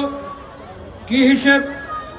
কলকাতা কর্পোরেশনে কতজন হিন্দু কর্মচারী আছে, কতজন মুসলমান কর্মচারী আছে। হিসেব করলেন, হিসেবে কি দেখা গেল? মুসলিম কর্মচারী খুঁজে পাওয়া যাচ্ছে না। দেশবন্ধু বললেন, কলকাতা শহরে প্রায় 30% মুসলিম বাস করে, তাহলে যে কত খালি পদ আছে সব কটায় মুসলমান নিয়ে নাও। অনেকের গাত্রদাহ হলো। সেদিন গান্ধী কিন্তু সুভাষের পাশে দাঁড়িয়েছিলেন, এটা আমাদের মনে রাখতে হবে। এই হচ্ছে সুভাষচন্দ্র, এই হচ্ছে চিত্তরঞ্জন। আমাদের দুর্ভাগ্য, বাঙালির দুর্ভাগ্য, ভারতবাসীর দুর্ভাগ্য, চিত্তরঞ্জন দাসকে আমরা অকালে হারিয়েছি 1925-এ। আবুল মনসুর আহমেদের নাম আপনারা কে কতটা শুনেছেন আমি জানি না। তার বিখ্যাত বই 2 বাংলা থেকে প্রকাশিত হয়েছে, আমার দেখা বাংলার রাজনীতির 50 বছর। কি লিখেছেন? সেদিন আমাদের শিরে বজ্রাঘাত হইল। কবে? যেদিন আমরা হারালাম চিত্তরঞ্জন দাসকে। সেই চিত্তরঞ্জনের ভাব শিষ্য সুভাষচন্দ্র বসু এই ঐক্যের দায় নিজের কাঁধে তুলে নিয়েছেন। ইমরান সাহেব আমার পাশে দাঁড়িয়ে আছে, বার্তা দিচ্ছেন শেষ করো, ওই জন্য আমি বেশি যাব না। কিন্তু দুটো কথা আমাকে একটু বলতে দেবেন। তার 1 নম্বর কথাটা হচ্ছে, সুভাষচন্দ্র এক নতুন ভারতের স্বপ্ন আমাদের দেখালেন, যে ভারত হিন্দু মুসলমান বৌদ্ধ খ্রিস্টানদের ভারত। সেই ভারতের স্বপ্ন জীবনের শেষ দিন পর্যন্ত তিনি বজায় রেখেছেন। তার প্রমাণটা আপনাদের কাছে রেখে যেতে হবে। তিনি তৈরি করেছেন আজাদ হিন্দ বাহিনী, কথা বলেছেন। শেষের কথাটা আমি বলবো। শেষের কথাটা কি? খুব প্রতীকী কথা। দিল্লির লাল কেল্লায় বিচারের জন্য হাজির 3 আসামি, আজাদ হিন্দের 3 সেনানী। তাদের বিচার হবে। কে কে 3 অভিযুক্ত? আজাদ হিন্দের 3 শিরোমণি কে কে? PK Sehgal, JS Dhillon and major general Shahnawaz Khan. ওই লাল কেল্লায় যে 3 আসামি দাঁড়িয়েছিলেন, ওই 3 আসামিকে প্রতীকীভাবে ভারতবর্ষ হিসেবে দেখতে হবে। আর এই কলকাতা শহর দেখিয়েছে ভারতবাসী কাকে বলে। 46-এর দাঙ্গায় কলকাতার রাজপথ যখন রক্তাক্ত, সেই সময় দাঁড়িয়ে তিনটে পতাকা ব্র্যাকেটে বেঁধে কলকাতার হিন্দু মুসলমানে মিছিল করছেন একসঙ্গে লাল রক্তের উপর দিয়ে, একটাই স্লোগান, আজাদ হিন্দ বন্দীদের মুক্তি চাই। সাম্প্রদায়িক দাঙ্গা ভুলে গেলেন, রক্তের হোলি খেলা ভুলে গেলেন। আজাদ হিন্দের নামে হিন্দু মুসলমান সেদিন এক হয়ে গেল। সুভাষচন্দ্র দৃশ্যপটে নেই, কিন্তু সুভাষচন্দ্র প্রমাণ করে গেছেন যে তিনি আছেন। শুধু হিন্দু মুসলমানের প্রশ্ন নয়, সমস্ত রকম পিছিয়ে পড়া মানুষের মুক্তির কথা ওই হরিপুরা অ্যাড্রেসে আছে। এটা আমাদের দেখে নিতে হবে। পূর্ণ স্বাধীনতা বলতে তিনি বুঝিয়েছেন সেই স্বাধীনতার কথা, যে স্বাধীনতা মানুষকে দারিদ্র্য থেকে মুক্ত করবে, মানুষকে অভাব থেকে মুক্ত করবে। আজকের শাসকেরা মানুষের দারিদ্র্যের কথা বলে না, ভাতের কথা বলে না, তারা ধর্মের কথা শোনায় আমাদের। এই জায়গা থেকে আমাদের নতুন করে সুভাষকে দেখতে হবে। সবশেষে বলি, আমাদের এখানে মা বোনেরা আছেন। সুভাষচন্দ্রের ভাবনায় মা বোনেদের প্রতি দৃষ্টিভঙ্গিটা কি? আবার কাজী নজরুলের কথায় আছি, বিশ্বের যা কিছু চিরকল্যাণকর, অর্ধেক তার করিয়াছে নারী, অর্ধেক তার নর। সুভাষচন্দ্র কি প্রমাণ রেখেছেন? আবার চলে যাই সেই আজাদ হিন্দ ফৌজে, ঝান্সি রানী বাহিনীর কথা, লক্ষ্মীবাইয়ের কথা, যেখানে তিনি প্রমাণ করেছেন পুরুষের কাঁধে কাঁধ দিয়ে মেয়েরাও সমান তালে লড়বে। সবাই মিলে আমরা গড়ব আমাদের স্বপ্নের ভারত, নতুন ভারত। সুভাষচন্দ্রের সেই ভারত ভাবনাকে আজকে আমাদের আত্মস্থ করতে হবে, নতুনভাবে আমাদের জীবনে প্রয়োগ করতে হবে। যারা সুভাষচন্দ্রের অপব্যাখ্যা করছেন, যারা সুভাষচন্দ্রকে আমাদের কাছ থেকে ছিনতাই করতে চাইছেন, তাদের যোগ্য জবাব দিতে হবে। এই কথাটুকু বলে আপনাদের সবাইকে আমার ধন্যবাদ এবং অভিনন্দন জানিয়ে আমার কথা শেষ করছি। নমস্কার।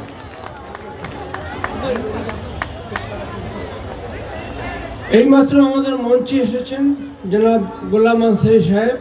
তিনি সংখ্যালঘু বিভাগ, মাদ্রাসা বিভাগের তিনি প্রিন্সিপাল সেক্রেটারি এবং WBMDFC তারও তিনি চেয়ারম্যান।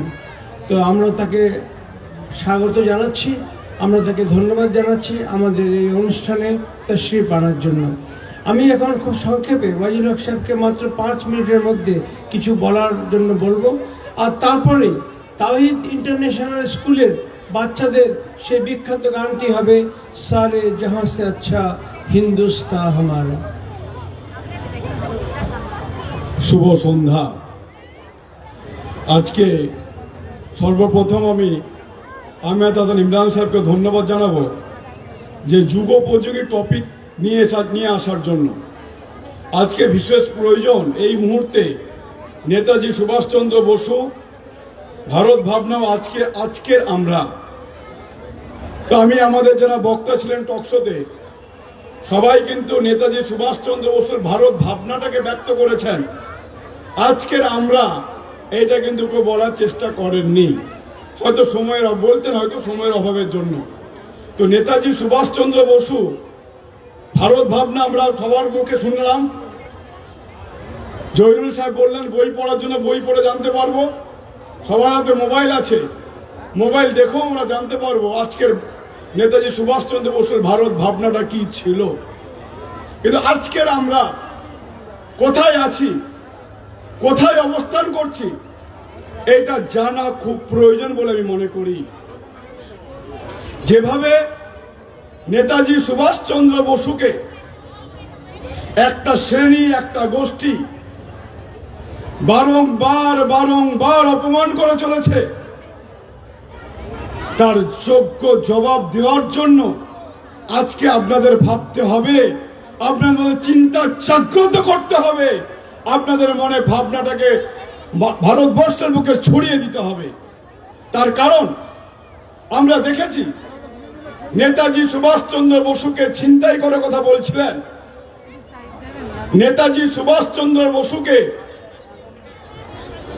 যতই ছিনতাই করার চেষ্টা করুক না কেন, নেতাজি সুভাষচন্দ্র বসু বাংলা তথা ভারতের সবার মনের মণিকোটায় ছিল, আছে, ইনশাআল্লাহ চিরজীবন থাকবে। তাকে কেউ চিন্তাই করতে পারেনি, পারবে না, পারবে না, পারবে না।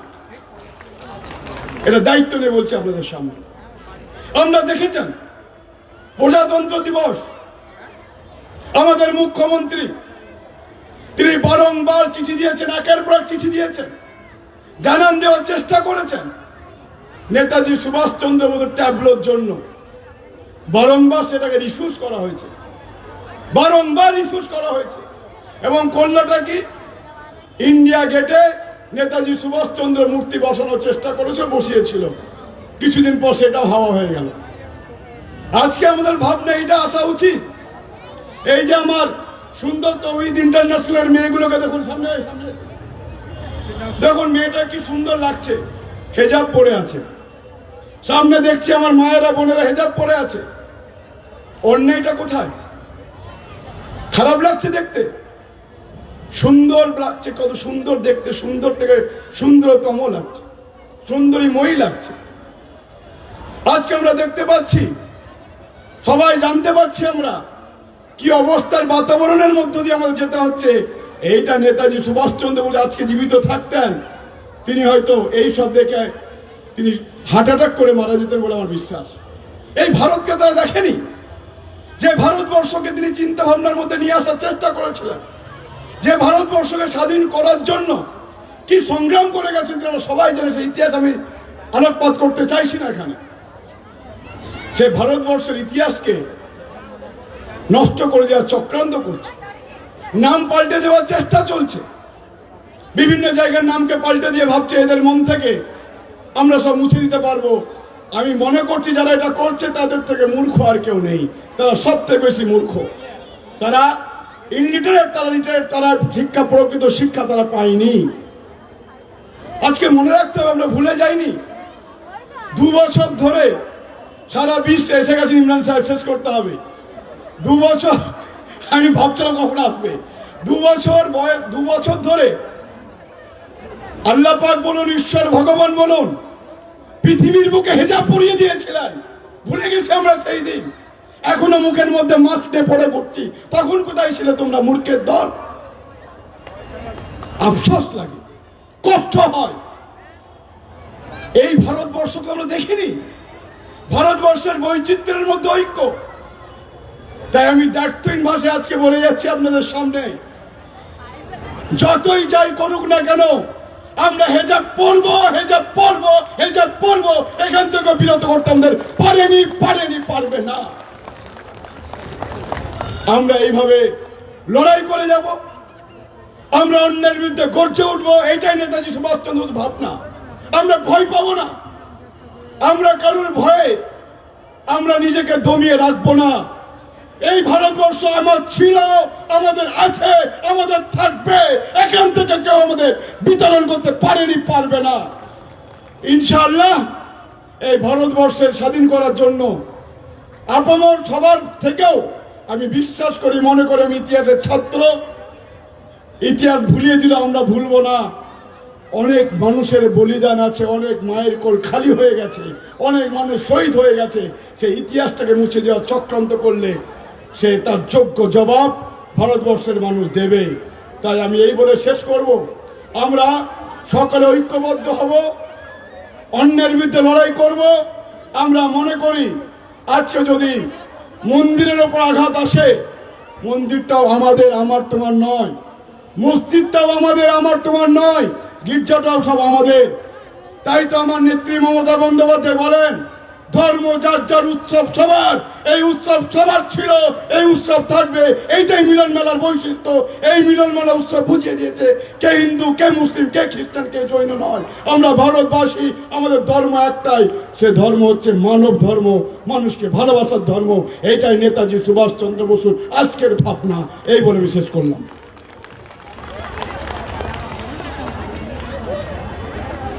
মাফ করবেন, আমাকে অনেক বক্তাকে তাদের সময় কাটতে হয়েছে, কারণ আমরা বেশ পরে মঞ্চটা পেয়েছিলাম। তাদের কাছ থেকে আমরা সমৃদ্ধ হয়েছি। আর আমি বিশেষভাবে আনন্দিত যে আমাদের প্রিন্সিপাল সেক্রেটারি এবং WBMDFCর চেয়ারম্যান জনাব গুলাম আনসারি সাহেব আজকে আমাদের মধ্যে উপস্থিত হয়েছেন।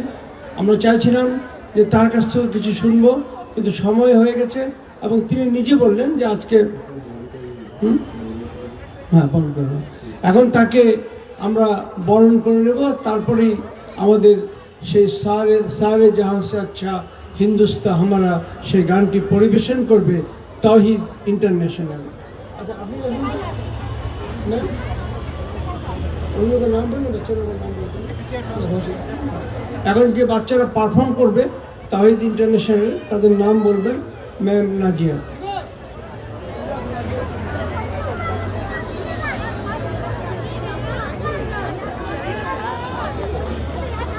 আজকে আমাদের WBMDFC চেয়ারম্যান তথা প্রিন্সিপাল সেক্রেটারি এবং মাদ্রাসা সার্ভিস কমিটির চেয়ারম্যান গোলাম আনসারিকে বরণ করে নিচ্ছেন একটি কুসুমের কর্ণধার নুসরাত হাসান। আজকে আমি আজকে সুন্দর মুহূর্তকে যে উপভোগ করছেন, টক শো থেকে শুরু করে তৌহিদ ইন্টারন্যাশনাল স্কুলের যে পারফরমেন্স, তার credit goes to Nusrat Hasan. তাই নুসরাত হাসানের জন্য জোরতালি দিয়ে করতালি হবে না একটু? আমার মায়ের জন্য নুসরাত এদিকে এসো। এটা নুসরাতের ক্রিয়েটিভ। নুসরাত আর এই টক শো এবং যে প্রোগ্রামটা সাজিয়েছে তার জন্য আমি সকল নুসরাতকে ধন্যবাদ জানাচ্ছি এবং আরেকবার বলবো আপনার করতালি দিয়ে আমার নুসরাত হাসানকে সম্বোধিত করুন। Thank you, thank you, thank you.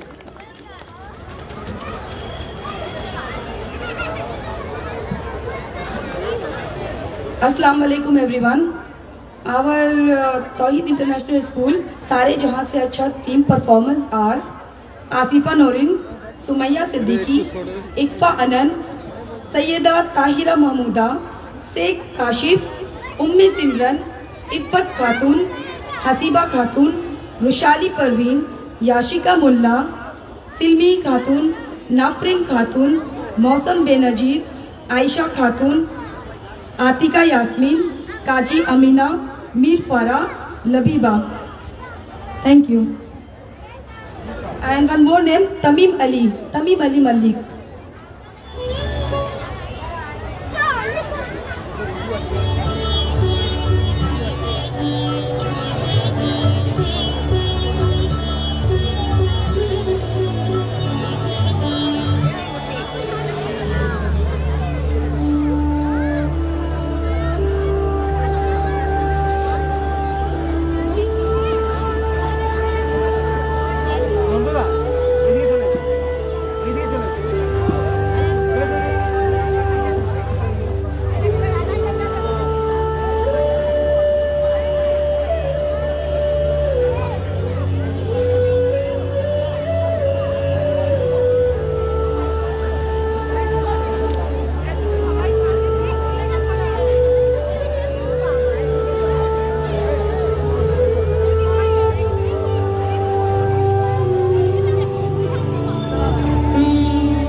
মারলাম মারো মারো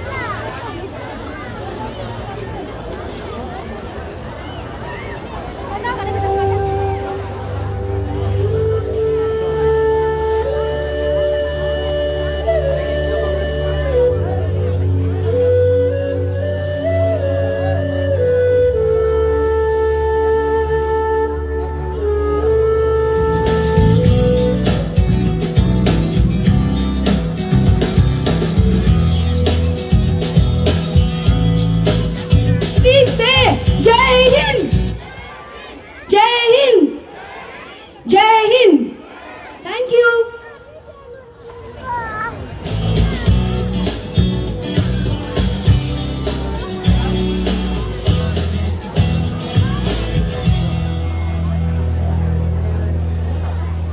আমি সবাইকে অনুরোধ করব একটু দাঁড়িয়ে যান।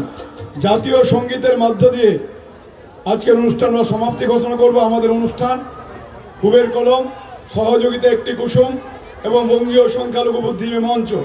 তাই আমি সকলকে অনুরোধ করব দাঁড়াতে। আমি নুসরাত জাহান জেবা এটা ডাকছি, এখানে এসো তুমি। ম্যাডাম ম্যাডাম সঞ্চিতা ম্যাডাম রাখুন একটু। জাতীয় সঙ্গীত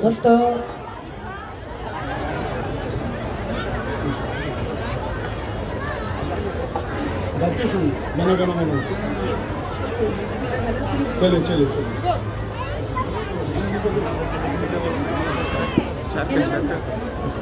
চল চল।